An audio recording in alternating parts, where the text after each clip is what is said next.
Hello, this is YouMineWeCraft, and today I'm going to be showing you the redstone behind my new block pusher map. So if you ever haven't already seen my playthrough of all 9 levels, I'd recommend watching the video, at least the beginning of it, to understand the basics of how the puzzle map functions before me explaining the redstone. So a link to that would be in the description, as well as a link to download this map, so if you want to come around and test anything yourself, then feel free. So there is a lot of redstone. This section, or this big clump by here, deals with the block moving around. First of all, I'm going to quickly go over how the block exists. So when I click this, it summons a block here. So if I move it over out the way, as you see, it spawns it back at my test location. So this section and all these sections deal with deleting the block and then replacing it in a new location. So this deals with deleting it. It's basically when it summons a block of redstone by there. So this is basically done with a wither skull. Now, the wither skull, I believe, 11 blocks down underground with...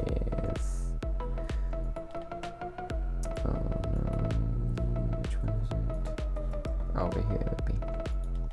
Okay, so this is the information for it. So it's a wither skull, spawns at location 9 blocks below wherever you actually want the block to be. It has invisibility. It has a specific UUID, so you know where it is and you can call it and to do different things because you can directly call that specific wither skull.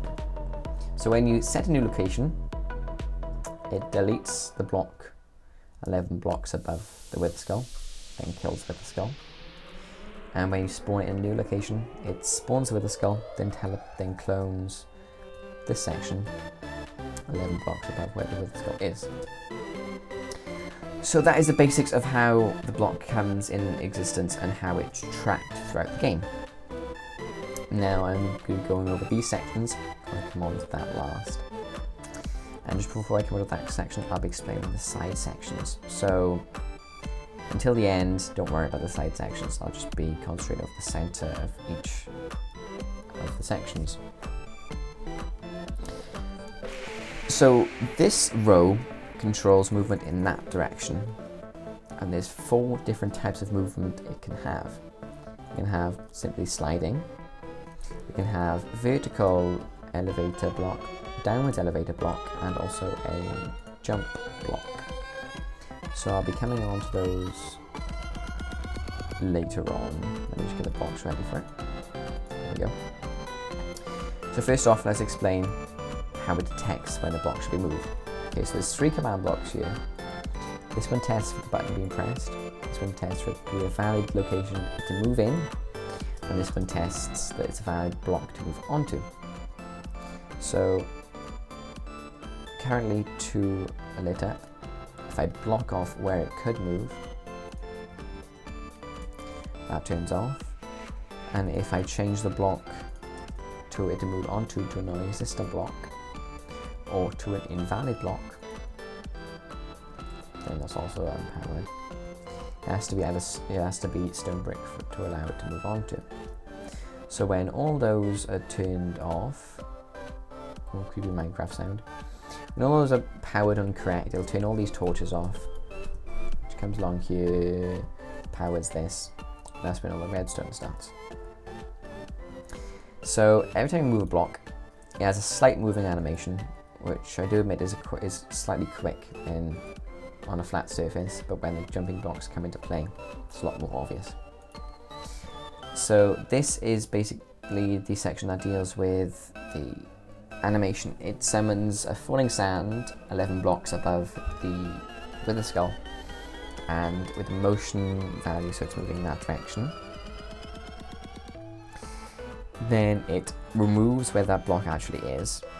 So if you look carefully, this one has buttons. When it's moving, it doesn't have buttons, and then when it lands, it does have buttons again. So that is because the actual animated block, I can't have it set so it displays the buttons due to the nature of how the animation is done. So this animates the block, just the single block moving. this destroys the block, so there's not duplicate of it. This plays the sound of the actual block moving. Comes along here then, and it teleports the Wither Skull using its UUID 1 block in that direction. Then, where the new location of the Wither Skull is, it clones this section back above it 11 blocks. So that's the basics behind it. That's all there is for the block moving around. And for all these sections down here, it's just exactly copy and pasted, except the direction is changed. That's the only thing. So now let's move on to this. Now this section isn't as neatly laid out as this, but it works nonetheless. And that section deals with, let's just move this over here a second.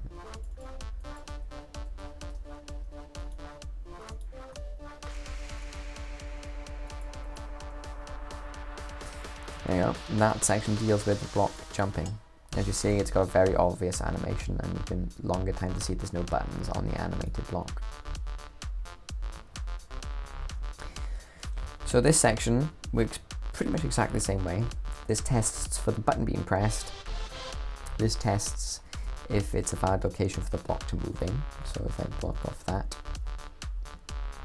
my command block is no longer giving an output, but it is now. And this tests that it's a slime block it's moving onto. Then, when all those are powered, it turns off the torches, which powers torch right here. Plays the sound. Now this is slightly different because it has two animations. It has one animation for the block sliding onto the slime block, and then so it slides, which is one animation. There's another animation for the jump, the slide jump. So the sliding animation is here, which is exactly the same as the moving, exactly the same as the animation for this section. The only thing different by here is it plays a different sound, and it also, so yeah, it fills that with air, so it destroys it, and does the animation for it moving, sliding over. The short delay plays the animation for it jumping. Yeah, I've covered that, right? That just replace it with air. Then teleports the block, teleports the Wither Skull, sorry, 4 blocks in that direction. Plays the sound of it landing, and then replaces 11 blocks above where the new Wither Skull's location is with clones that. So that's basically the jumping block. Now the vertical elevation block is this one. We just get it. There we go. So that's the vertical one, and that's the downwards one. Now it doesn't. They don't have to land on each other. They can land in any orientation or any blocks, like so. But those are 2 different sections. The first section we'll be covering is the upwards teleport block, or elevator block, sorry. But these are exactly the same. Test for the button being pressed, test for the block, test for an area where it's going to be placed, that's okay, and tests for it to be quartz block with data value of 2, which is what that is. And I do apologise if you can hear the rain in the background. It's quite heavily raining outside. Actually, let me pause the video quickly and wait for the rain to die down a bit, because otherwise it'll be really annoying in the video. Okay, the rain has died down a little bit now, sorry for that. Can't help with things like that. So where was I? So with the vertical elevator block, plays a sound of Enderman teleporting, replace it with air. Now this does the animation for it sliding onto the elevator block. Comes along here, does the animation for it going up. This makes sure that the block that first swiped on gets destroyed as well, and after a little bit of delay, teleports the Wither Skull 3 over and 3 up. So if I jump from here to here, it goes 1, 2, 3, and 3 up, so it lands by there. From where its location is currently to there, it's 3 over and 3 up. And then plays a sound and clones that back where it should be. So that's how the virtual, that's how the upwards elevator block works. The downwards is exactly the same, just tests for a different block. Does the animations exactly the same but opposite, and makes it go down instead of up. So that's how they work. Now I'm going to quickly go over, I'll do this section first.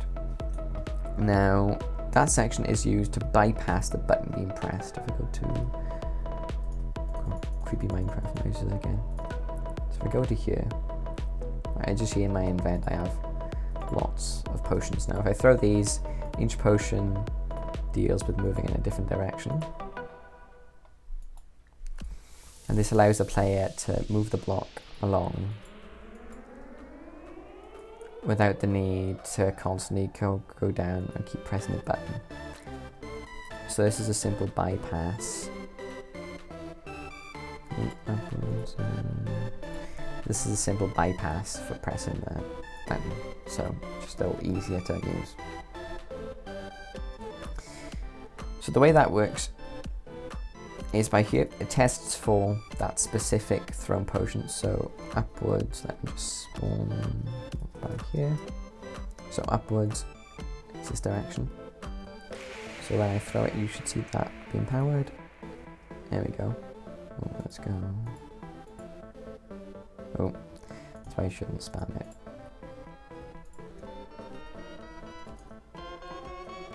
So when I throw this, oh, I throw this one, that should be powered. There we go. So that's how that works. Then it teleports that potion 1,000 blocks down. If I killed it, then that would give it a little puff smoke animation, and I don't want that. I just want it to disappear as soon as possible. So that deals with that. Then if it does detect it, it'll send a signal through here, which bypasses testing for the actual block. Then it removes all of that block from everyone's inventory and gives everyone that back.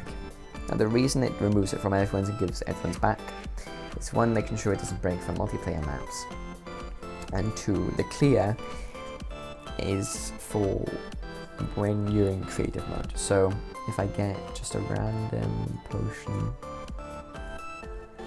as you see, because I'm in creative mode, I don't get rid of the potion. I always keep the potion. Just get rid of the stupid particle effects. It's better. So as you see, I still have the potion in my inventory. Now if I was in adventure mode, then the potion would get taken out. So this means that when I'm testing in creative and when people are playing in adventure, it gets rid of it and gives it back, because otherwise if you're in creative and it didn't remove it, you just get your inventory filled with potions. So this is creative friendly. And that row is exactly the same for all these, because all these deal with it in that direction. Or you'll bypass the button being pressed. So that's how they function. Now over here, this section is different to all the others, and this allows for when on the flat surface, not for elevator blocks or things like that. This allows the exception for the pushable block to be moved onto a block of gold, a gold block. So it is now an exception for any other block except a gold block, which you can move on to. Now a gold block is a trigger block, so in the map when you move it onto a gold block, it'll be like a lever switching on and something will happen, like a sexual unlock, something like that. Now how that works is by here. It tests if the block below the pushable block is a gold block, and if it is, it sets a redstone block 5 blocks below it. So if I pop down here, as you see there's a redstone block there now. If I move that, put it back, redstone block gets set again. I'm trying to push it from an angle where I can see the block being... There we go. So what I have done in the map is just surrounded this with command blocks, which trigger sections being opened or doors being unlocked or things like that. And then how I reset that at the beginning of the map is when the map is loaded, it sets the location where the redstone block would be to air. So that's how that works, and that works with these two back here. Now the other thing left to cover is how the maps are started. I'll just go over that briefly. And also the teleporting back and forth to this location. So it works similar into the way of the blocks actually move. So this is an example of which it's loaded. So these command blocks loaded right, left, down, then up. So I'll show them off in that order. So right, first of all, it teleports a player, any player. Oh, first I should start by here. Sorry. So this detects when that potion of fire resistance is actually thrown. If it is, it teleports the closest player to a thrown potion back to the spawn location. It then teleports that thrown potion 1,000 blocks below, so that it's dead. Then it clears everyone's inventory of that potion and gives them back, as I've discussed. This one over here just gives the lovely like smoke animation for when you actually get there. So that's what this little section does by here. Now these two sections do exactly the same, or exactly the same kind of thing. They teleport and they also test for, but what it does, it tests for a person who's in this location standing on quartz blocks, and if they are standing on quartz blocks, it summons the particle effect. Then after that it teleports them over there. So the particle effect gets put there first, and then the player does, which gives this effect. So that's what the rest of that section's for. Now how the map starts is a block gets placed by here. This gets rid of that block. This sets that block to redstone block. This gets rid of it again. And these are just used for removing actual pushable block and the buttons, killing it. And after a short delay, first of all, this gets set, so this summons a wither skull wherever you want it. After a short delay, it then clones this block 11 blocks above the wither skull. And the rest of these, from here to the right, these just deal with resetting the map. So turning levels off, removing the redstone block from underneath the trigger blocks, and things like that. So that's how that's how the map starts. Each map has a reset button, which basically starts the level it's on currently. And if you come on here to play around, there's buttons on the bottom of all these, so you can press them without having to bother setting that to a redstone block. So that's how the map starts. I believe I have covered everything. I do apologise if I did talk quickly, but there's a lot to cover and I wanted to get through everything to a good level of detail and quickly. So like I've said, if you want to test this out, download will be in the description. You can play around, try and get your way through the puzzles, or you can have a look for the redstone and see how I've done all that. And if you want to, you can create your own level. As I've shown while testing it, it's quite simple to set up. The most complicated things to set up are making sure you teleport the wither skull to the correct location, and making sure you reset all the blocks for any trigger blocks and things like that, which is really simple. So each map is just these blocks laid out in the correct way, and you can allow them to do different puzzles or whatever you want. And I do not mind at all if you make changes to this, add levels, and then you can re-upload it as freely as you wish. And if you do, leave me a link and I'll come check it out, because I would love to see any additions you make to this. So thanks for watching. Please comment, rate, subscribe and share, and goodbye.